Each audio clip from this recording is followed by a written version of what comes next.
اعوذ باللہ من الشیطان الرجیم بسم اللہ الرحمن الرحیم قال اللہ تبارک و تعالی فی القرآن المجید والفرقان الحمید۔ قرآن مجید فرقان حمید کا 12واں سپارہ اور سورۃ ہود اس کی آیت نمبر 8 ہے، جس میں اللہ تعالیٰ کی ذات بابرکات نے ارشاد فرمایا والائن، اور اگر اخرنا، ہم دیر لگا دیں، ہم مؤخر کر دیں،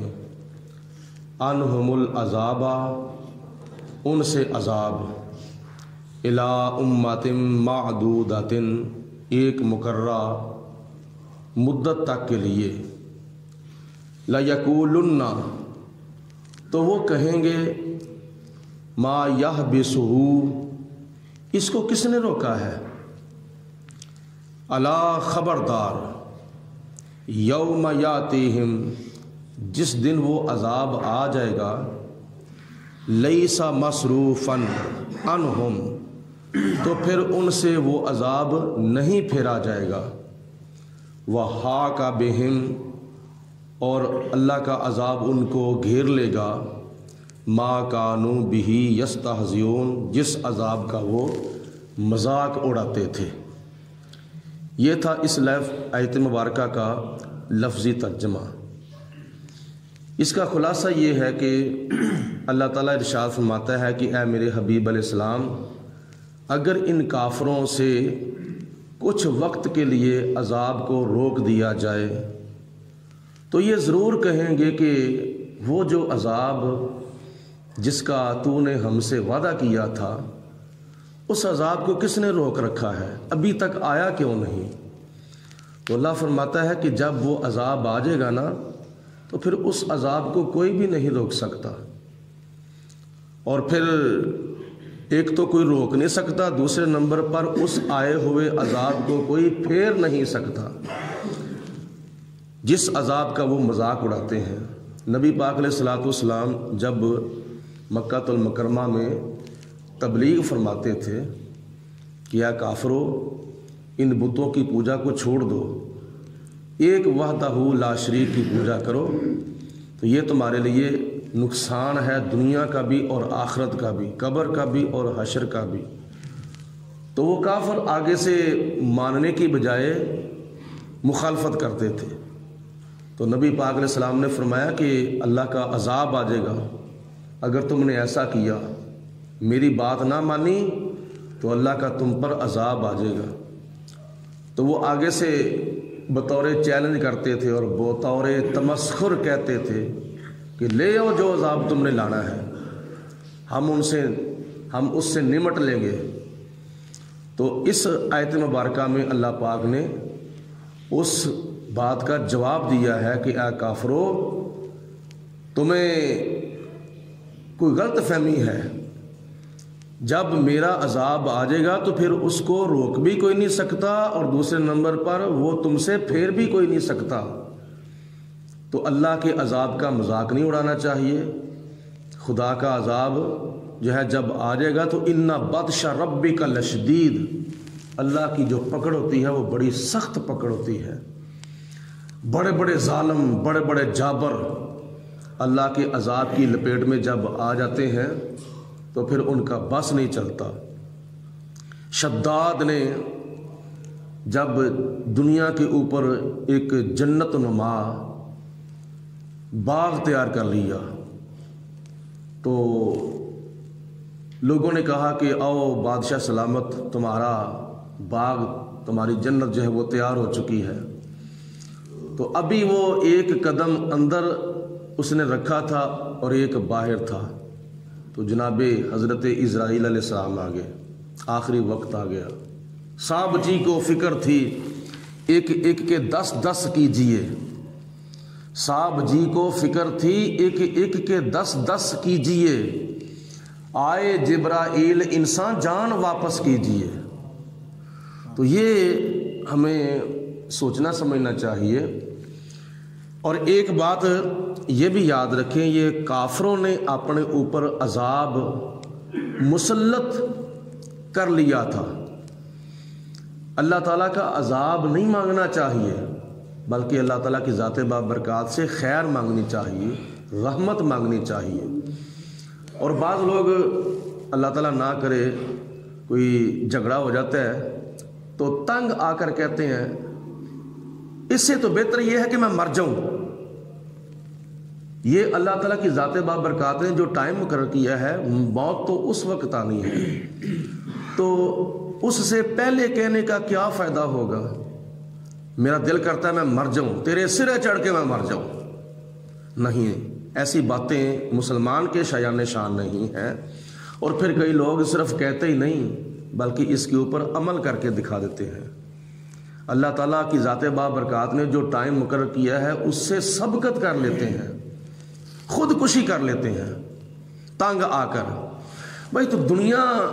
کی الجھنوں سے تنگ آ کے خودکشی کر رہا ہے، تو اتنا تمہیں پتہ نہیں ہے کہ اس خودکشی کا عذاب کتنا ہے، اللہ تعالیٰ کی پکڑ جو ہے وہ کتنی سخت ہے۔ نبی کریم علیہ الصلوۃ والسلام نے بڑی ناراضگی کا اظہار فرمایا ہے، یہاں تک حدیث پاک میں آتا ہے کہ حضور علیہ الصلوۃ والسلام نے اس کا جنازہ بھی نہیں پڑھا، اور صحابہ کو فرمایا ہے کہ صلو، تم جا کے پڑھ لو، میں نے نہیں پڑھنا۔ یعنی حضور علیہ الصلوۃ والسلام کا خودکشی کرنے والے کا جنازہ نہ پڑھنا اس بات کی دلیل ہے کہ نبی کریم علیہ الصلوۃ والسلام کو یہ چیز بہت ہی ناپسند ہے، اور بندہ وہ حرام کا مرتکب ہو جاتا ہے۔ اب رہی بات کہ آپ نے صحابہ کو فرمایا کہ تم جا کے پڑھ لو، میں نے نہیں پڑھنا، اس کی وجہ کیا ہے؟ خود نہیں پڑھا، اوروں کو کہہ دیا کہ تم جا کے پڑھ لو۔ اس کی وجہ یہ ہے کہ کچھ مرنے والے کے زندوں پر حقوق ہوتے ہیں، اور یہ جو جنازہ ہے یہ بھی مرنے والے کا زندوں پر ایک حق ہے۔ آگے بخشا جائے یا نہ بخشا جائے اس کا معاملہ خدا کے پاس ہے، وہ چاہے بخشے چاہے نہ بخشے۔ یا یہ بھی ممکن ہے کہ جب بندہ خودکشی کا ارتکاب کرتا ہے تو اس کی جان فوراً تو نہیں نکل جاتی، کچھ وقت لگتا ہے، تو ممکن ہے حسن ظن رکھنا چاہیے، اچھا خیال رکھنا چاہیے کہ شاید اس نے توبہ کر لی ہو، شاید اس نے اللہ تعالیٰ سے معافی مانگ لی ہو، تو اللہ تعالیٰ کی ذات بابرکات نے شاید اس کو معاف کر دیا ہو۔ تو اس لیے یہ حقوق میت میں سے ایک حق ہے نماز جنازہ ادا کرنا، چاہے اس نے یہ عمل کیا ہے۔ تو حقوق میت بھی یاد رکھنے چاہیے کہ ہمارے اوپر حقوق میت کیا ہے۔ چلتا چلتا میں یہ بھی اشارتاً عرض کر دوں کہ جب کوئی بندہ قریب المرگ ہو جائے، موت و حیات کی کشمکش میں آ جائے، تو یقین ہو جائے کہ چند لمحوں کے بعد یا چند گھڑیوں کے بعد اس کی موت واقع ہونے والی ہے، اس کی روح پرواز ہونے والی ہے، تو اس کے والی وارثوں کو چاہیے کہ اس کے پاس بیٹھ کر سورۃ یاسین پڑھیں، اور سورۃ یاسین کی برکت سے اس کی جان نکلنے میں آسانی ہوگی۔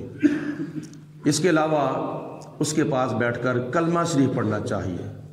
اور یہ نہیں کہنا چاہیے کہ تو کلمہ پڑھ، بلکہ اس کو کہنے کی بجائے خود پڑھو بلند آواز سے۔ ممکن ہے کہ تمہارے کہنے کی وجہ سے اس کو غصہ آ جائے، انکار کر دے، تو مرتے دم اس نے اگر کلمے کا انکار کر دیا تو ایمان کے اوپر خاتمہ نہیں ہوگا بلکہ کفر پر خاتمہ ہوگا۔ تو اس کو کہنے کی بجائے خود کلمہ پڑھتے رہیں، تاکہ تمہاری طرف دیکھ کر یا تمہاری آواز سن کر اس کی زبان پر بھی کلمہ آ جائے۔ تو اس کی زبان پر کلمہ آ گیا تو مرتے وقت ایمان پر خاتمہ ہوگا۔ دوسرے نمبر پر جب اس کی روح پرواز ہو جائے، اس کی آنکھیں بند کر دی جائیں، اس کا منہ بند کر دیا جائے، اس کے جسم کے اعضاء سیدھے کر دیے جائیں، اس کا جو رخ ہے یہ دائیں طرف پھیر دیا جائے، کیونکہ جب میت کو دفن کیا جائے گا تو اس کا رخ قبلہ شریف کی طرف ہوگا۔ تو اس کے بعد پھر اس کے اوپر رونے پیٹنے کی بجائے، اس کے اوپر وین پانے کی بجائے، چیخو پکار کرنے کی بجائے صبر و شکر سے کام لیتے ہوئے وقت گزارنا چاہیے، اور تعزیت کرنی چاہیے، اس کے حق میں دعا کرنی چاہیے، اس کو غسل دینا یہ بھی حقوق میت میں سے ایک حق ہے۔ ہمارے اکثر احباب کو کیا نام ہے خود تو غسل کرنا آتا ہے لیکن میت کو غسل دینے کا طریقہ نہیں آتا، اگر دینا پڑ جائے تو پھر کسی کو بلا لیتے ہیں۔ یہ یاد رکھیں کہ کوئی بڑا فوت ہو جائے تو اس کو غسل دینا، اس کو کفن دینا یہ ورثاء کا زیادہ حق ہے اور ان کی زیادہ ذمہ داری ہے۔ پھر اس کو کفن دیا جائے، کفن دینے کا طریقہ بھی سیکھنا چاہیے، میں نے کئی مرتبہ عرض کیا ہے۔ پھر حقوق میت میں سے حق ہے نماز جنازہ۔ نماز جنازہ بھی ہمارے اکثر مسلمانوں کو نہیں آتی، جاتے ہیں اللہ اکبر اللہ اکبر اللہ اکبر، 4 تکبیریں پڑھتے ہیں امام کے ساتھ، سلام پھر کے جنازہ ہو گیا جی، نہ ثنا پڑھی نہ ثنا پڑھی نہ درود شریف پڑھا نہ بیچ میں کوئی دعائیں پڑھی۔ تو نماز جنازہ بھی ہم سب کو یاد کرنا چاہیے۔ اور پھر اس کی تدفین یہ بھی میت کے حقوق میں سے ایک حق ہے، اس کو قبر کے اندر دفن کیا جائے اور پھر اس کے لیے دعا مانگی جائے پھوڑی کے اوپر بیٹھ کر، اور پھر جب تعزیت کے دن گزر جائیں پھر اس کی روح کو زیادہ سے زیادہ اصالِ ثواب کیا جائے۔ یہ حقوق میت میں سے چند حقوق ہیں، تو ان کو یاد کرنا اور ان پر عمل کرنا یہ ہمارا مذہبی فریضہ ہے، اور یہ اوروں کو بھی بتایا جا سکتا ہے کہ بھئی ایسا نہیں، ایسا کرنا چاہیے۔ جیسا کہ اکثر اوقات دیکھنے میں آیا ہے کہ جب میت کو اپنے کندھے کے اوپر اٹھا کر لے جاتے ہیں قبرستان کی طرف تو نہیں ان کو پتہ ہوتا کہ آگے کون سی سائیڈ کرنی ہے۔ آگے سرہانہ کرنا چاہیے، جدھر بھی جاؤ، چاہے مشرق کی طرف جاؤ، چاہے مغرب کی طرف جاؤ، چاہے شمال کی طرف جاؤ، چاہے جنوب کی طرف جاؤ، جس طرف بھی قبرستان ہے جنازہ جا رہا ہے اس کا جو سرہانہ ہے صرف جو ہے وہ اگلی طرف ہونا چاہیے۔ اس کی وجہ یہ ہے کہ بخاری شریف کی حدیث پاک میں آتا ہے، نبی پاک علیہ الصلوۃ والسلام نے ارشاد فرمایا جب میت کو کندھا دینا ہے تو پہلے آگے کی طرف سے دیا جائے، دائیں طرف سے اور آگے کی طرف سے، پھر 10 قدم چل کے پھر پیچھے کی طرف آ جائے، اور اس کے بعد پھر بائیں طرف بندہ آ جائے۔ بائیں طرف سے کندھا دینا ہے تو پہلے اگلے پائے کو کندھا دینا ہے، 10 قدم چل کے پھر پیچھے کیا نام ہے پاؤں کی طرف آ جانا ہے، 10 قدم پیچھے والے پائے کو اٹھا کے دینے ہیں۔ تو یہ قبرستان میں لے جانے کا طریقہ ہے، تو اگر اس کے اوپر عمل کیا جائے تو سرانہ اور سر جو ہے پھر آگے کرنا پڑتا ہے۔ تو جو کیا نام ہے سائڈوں کا خیال کرتے ہوئے میت کے پاؤں آگے کر لیتے ہیں تو یہ نامناسب طریقہ ہے، اور بھی یہ خیال کرتے ہیں کہ یہ جو اپنا مشرق ہے اس طرف قبلہ ہے لہٰذا اس طرف لے جاتے وقت سر کرنا چاہیے، پاؤں نہیں کرنے چاہیے، سر کرنا چاہیے۔ لیکن جب مشرق کی طرف جنازہ جا رہا ہو، مشرق کی طرف، تو پھر تو پاؤں جو ہیں وہ مغرب کی طرف قبلے کی طرف ہو جائیں گے۔ تو یہ نہیں خیال کرنا چاہیے کہ ہم نے اس کے پاؤں جو ہیں وہ قبلے کی طرف کیے ہوئے ہیں